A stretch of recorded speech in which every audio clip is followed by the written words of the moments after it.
With inflation skyrocketing, interest rates going from below 3% to above 8%, prices soaring, the affordability getting worse and worse, the war that we now have, and the foreclosure rate upticking, when is that housing crash going to come?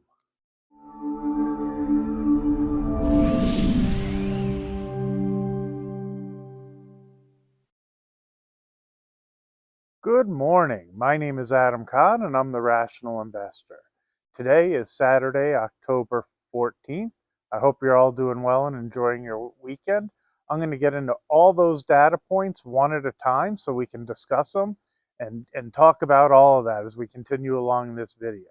But before I forget, do me a favor, subscribe, like, make some comments. To be perfectly honest, on the data that I've done, most of you haven't even made it this far, so I really appreciate you watching. I'm going to put a couple links in the description for how to open a SoFi account, an investment account, as well as a checking and savings. If you do and you fund those accounts with $10 or more, SoFi will give you an additional $25, and my son will get a nice gift as well, so I find that really nice. It gets him excited. He's only 12 years old, and I really appreciate those of you participating in that. So stick around as we talk about the housing market and when that crash is going to come. So inflation has been skyrocketing, right? And we see that everywhere. The price of eggs has gone up. Every time we go to the grocery store and check out, our bills are getting higher and higher. You go to a restaurant, it's the same thing. Purchase a car, it's going on everywhere. So, of course, the houses have gotten more expensive as well. I hate to break it to you guys, inflation works throughout everything in the economy. Houses are not separated from that. They're a part of that. So this expectation that the inflation has gotten out of hand, it's gone too far and the housing market's going to collapse, doesn't really make sense. And as inflation continues, because it's been proven to be stickier than people think, well, that's the same in housing. Housing doesn't get to be left out of inflation. Inflation is inflation. And if the price of eggs go up and the price of gas and everything else, so does housing. So no matter if you see it in the prices or you see it in the interest rates, housing is likely to get more unaffordable and become more expensive the same way everything else does. So if the price of going to a concert goes up, odds are so will a house. Interest rates have gone from below 3% to above 8%. So the houses have to crash, right? Wrong. Interest rates have gone up to slow the increases of the prices of the homes. Homes were going up and up extremely fast. Well, let's talk about that for a minute. If you have an interest rate around 3%, the cost of borrowing $1 million is going to run around $3,500 to $4,000 a month, including the principal, the taxes, and everything else. Well, that's a really low amount. And when the rates were that low, that was pressuring the prices of the homes to go higher and higher and higher at a really fast pace. So the goal that the Fed was trying to do was raise those rates as quickly as possible to slow that pace. Reason being, if interest rates are a factor of risk, meaning that you need to charge based on the risk you see. And if you're the lender, if you're the person lending out the money, and a house is going up and up in value, and people are putting down 5%, 10%, 20% to buy a home, as those home prices are going from $500,000 to $1 million to maybe $2 million, well, you're taking on more and more risk. As the interest rates go up and it slows the increases of the house prices, it mitigates your risk on two levels. One, if there's a small correction, if the houses drop 20%, and let's use that, it went from $500,000 to $1 million to $2 million. Well, if somebody has a $2 million home that drops 20%, you're talking about a $400,000 drop in the price of the home. And if they've only put 10% down and they only have $200,000 that they've put into the house, they're now upside down. So by raising the interest rates and slowing the speed of the increases of the prices, you mitigate the risk by slowing that price increase down. So if the property falls from $1 million instead, You have a smaller drop. While it still drops below what somebody's put down in the same example of 10%, you haven't lost quite as much. The other thing is, it also pays you better for the risk you're taking on. So if you're getting 8% instead of 4%, you're getting better return to take on that risk. The interest rates weren't put in necessarily to cause a collapse. They really wanted to slow the inflation and what was going on with the economy. And it's been working. It's been stickier than they thought. So it's continuing. And same thing, it probably continues in houses. That means either the rates will continue to go higher, or the prices will, or a little bit of both. Doesn't mean there's going to be a crash. I see a lot of people on there talking about, well, the inflation's gotten out of control and it's not stopping. So we're going to have worse and worse inflation and the housing market is going to crash. That makes no sense. If you have higher and higher inflation, housing would not crash. Houses would get more expensive as well. Like, I don't know where that misunderstanding and misinformation comes from. So, if you believe that inflation is a problem and it's going to continue in the housing market as well. Now, if you don't think that's going to continue, I understand that point of view too. But don't think you're going to continue to see inflation, just not in the housing market. I was watching another YouTuber who I really like his videos and I find his information great and he's fun. I just disagree with a lot of things he says. And he was talking about the affordability and cars getting so expensive now. I forget the percentage that he mentioned, but whatever the percent was of new cars that people are buying where the payments are over $1,000 a month. And all I thought, and I even chimed in and said it in the comments, was, wait a second. People are complaining that it's getting unaffordable and car payments are getting to be above 1,000 a month. That's a choice. That is not a requirement. If somebody's buying a car where the payments are over $1,000 a month, I would hope they're making plenty of money to be able to afford that and they're choosing to buy a car they like. There are a lot of options out there that they can find for less. So the fact that he's talking about people buying cars that cost more than $1,000 a month as an issue that he sees as a problem in the economy, I see that as people are making a good living and they're happy to buy cars they enjoy and they're spending a good amount. Again, back to the housing market, that doesn't tell me we have a slowdown, and that doesn't tell me that prices are dropping.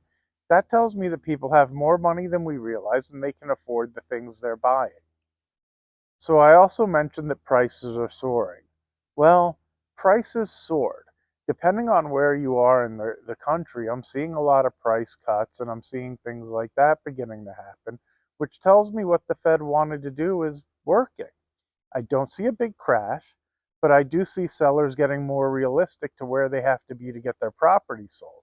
I think they got a little ahead of themselves. People were paying above appraised value and doing everything to get into a home. I mean, my God, I heard stories in California of people paying $500,000 above, or they had to be 100,000 to even be considered. I think that's all settled down, and the prices are getting a little bit more normal to what the interest rates are, at least here in Las Vegas, where I see the price cuts, and when I look at the houses, they're beginning to make more sense of what I think they should be worth. Now, that doesn't necessarily mean they won't come down further, but I don't think they will. I think this time of year, traditionally, you see more houses come onto the market. People start thinking about the holidays. They're not necessarily thinking about buying a new home right now, and they're using their money for other things. They're also not worried about getting into a home before school starts because school has already started and people are settled where they want to be. Typically, we see a little bit more inventory come to the market. The sellers that are sitting there because the holidays are coming around start to get nervous. They lower their prices, and there might even be some good opportunity for the buyers of a seller who's on the market who feels that stress and sells their property a little bit too low. What I would expect is come February and March, as we get past the holidays and people begin to think about the summer and where are my kids going to go to school next year, and the volume of buyers starts to increase, if we don't get a substantial increase of inventory, I think we're liable to see the prices start going up again. I don't know that I'm right. You guys need to do your own research and not listen to me because I'm just some idiot on YouTube. But that's my guess to the cycle, and that's pretty traditional. I really think come March or April, you're either going to see higher prices or you're going to see higher rates. And in both cases, that's going to cost you as a buyer more. And I think you're much better buying a home this time of year than waiting till next year where all the people are talking about some big recession, because I find all the people are usually not right. So this big recession that they're all talking about makes me think it's probably not coming. I don't know why. I'm wrong a lot. But if that's what people are forecasting, just like they forecasted last year, I wouldn't be surprised to see the stock market make lows in November, the housing make some lows around this time or November, and then next year have this really surprising up move that nobody expected to happen. We also talk about the unaffordability or the affordability getting worse and worse and worse. Well, for who? Who buys homes? I understand that it's gotten worse for the average worker in America. But when you look at the dynamics, and I saw a great video on this, the incomes have gone up on the low end 440%. I forget what the time frame that he was using was, so I'm not going to make that up. The middle class had gone up 587%, and the upper class had gone up over 1,000%. The reason he was mentioning this and the whole point of that was generally the upper end are the ones buying houses, and they've had the biggest increase in their income over that time frame. So it really makes sense that it's getting less and less affordable to the middle and the lower end of the spectrum. And that being said, that doesn't mean that you're going to see a big correction, because their wages are going up at a quicker rate. On top of that, rents are going up and people are getting by. Everybody's complaining about the inflation. Everybody seems stressed. Everybody seems stretched, but the economy keeps chugging along. My God, I looked at U2 tickets at this new Sphere out here. They start at over $500 a month. They start at over $500 a month, and they're sold out for months on end. It's hard to find tickets. That doesn't tell me that people can't go. I mean, I'm floored that they're sold out like that. Tells me that there's money still out there. There's over $1 trillion in savings. So who's it unaffordable to? And for those who don't know, I am also a mortgage lender. And when the clients are coming to me, the people buying the houses, they have jobs, they qualify for the loans, they can make their payments. It's not unaffordable to the people buying the homes. It's unaffordable to the people sitting on the sidelines not buying the homes. And my concern is you guys watch all these guys talking about the market's going to crash, that you continue to sit on the sidelines and it continues to get more unaffordable. As corporate America buys up the homes and turns it into a renting nation, you might end up finding yourself pinned into a corner of never being able to afford a home. Now, again, I'm not saying I'm right. I'm just saying you have to make these financial decisions for yourselves. And I would rather somebody buy something small that they can easily afford than have nothing and be stuck always renting if it continues to get worse and worse and worse. The interesting dynamic with those predicting a crash on most of the videos, they keep talking about how interest rates are going to get worse and it's going to get more unaffordable and then they seem to say, but you should wait.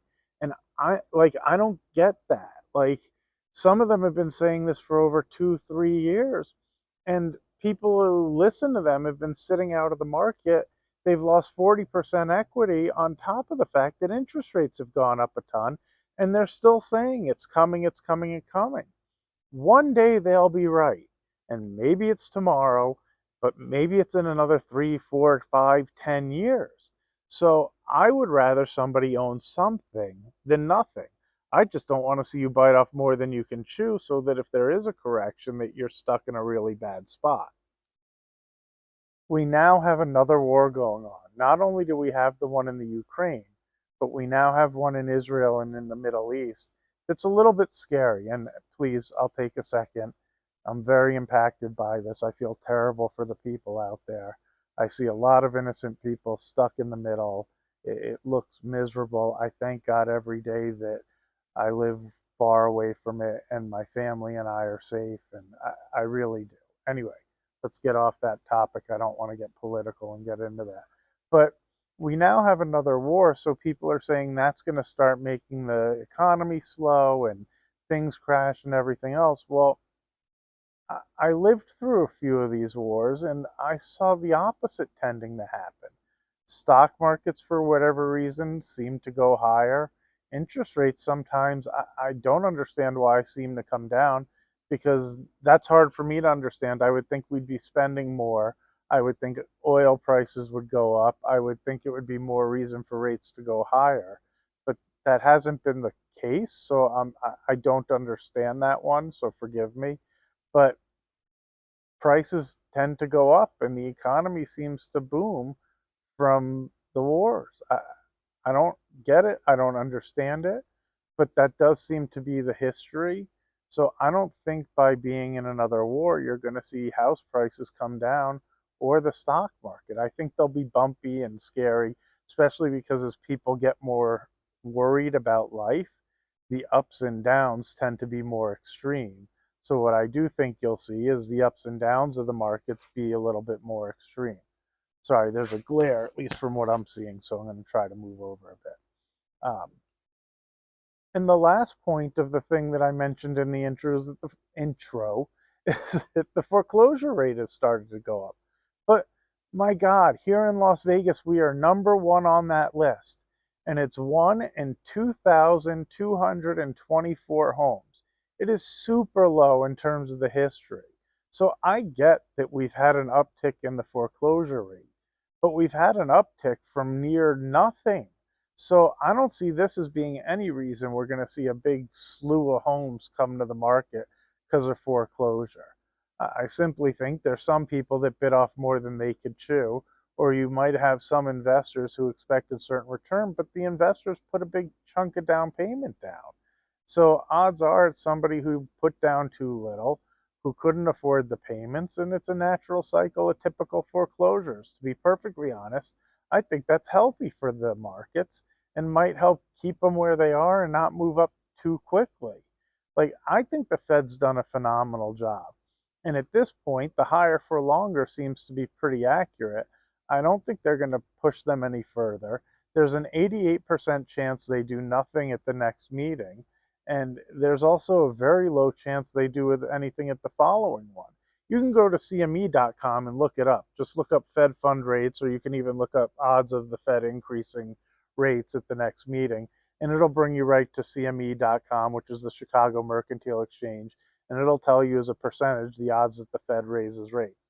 Now, I was also a trader down there, so I know these things are pretty accurate and pretty reliable to go on. So Fed's probably going to keep them where they are. What I hope and what I picture is that the 10-year and the 30-year start to uninvert on their own.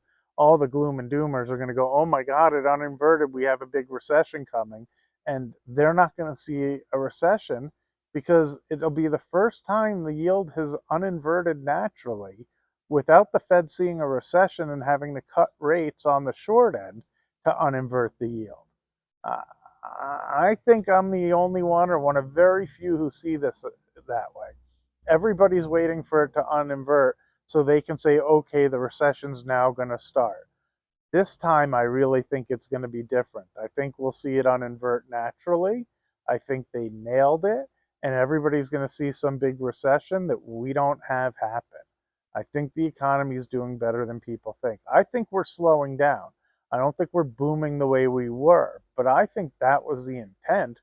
And I would love a scenario where short-term rates are around 4.5 to 5.5%, and long-term rates start to drift to 6 or 7, and the economy manages to do just fine in that environment. That way, if we end up having a slowdown in the future, the Fed can cut rates. And everybody's focused on the Fed funds and what they're going to do with rates. It's much more important what they do on their balance sheet. They own tons of mortgage backed securities that they're continuing to sell, as well as long end yield term treasuries. Well, that's what's pushing the long end higher as they sell it and the buyers want to get paid better and better. You see the prices go down and the yields go up. It'd be phenomenal if we could work our way through this nicely. So anyway, in the end, so you guys understand, I don't really see a crash coming anytime soon.